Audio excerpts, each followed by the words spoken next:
Pupunta na ako ng Aplichao. So, dito titingin muna tayo para i-share ko sa inyo yung magandang tanawin dito sa Aplichao.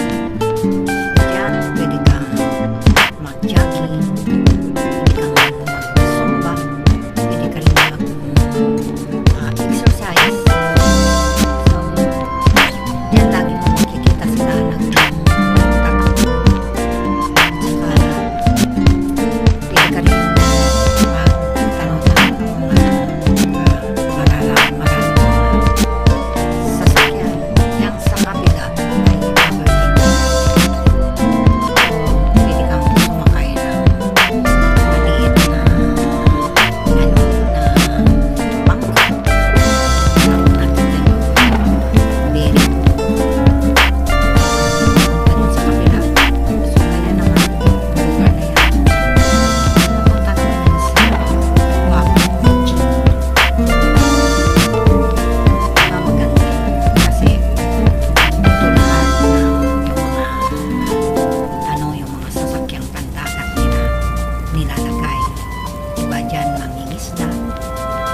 mayati, ng mga mayayaman.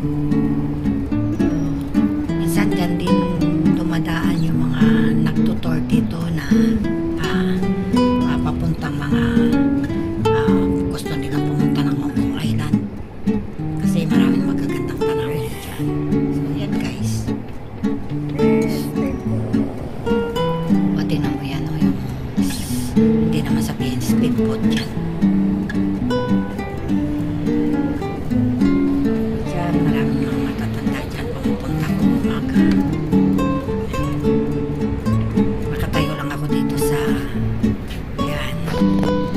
Sinasabi nilang wind tower.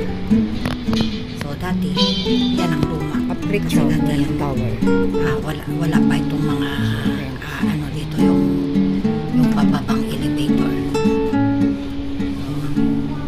So, walang daanan dito papakunik dito sa amin sa South Horizon. Ngayon lang yan, bago lang nila nagawa. Ewan kung meron ng 1 year. So ayan. Yan naman yung mga housing, government housing.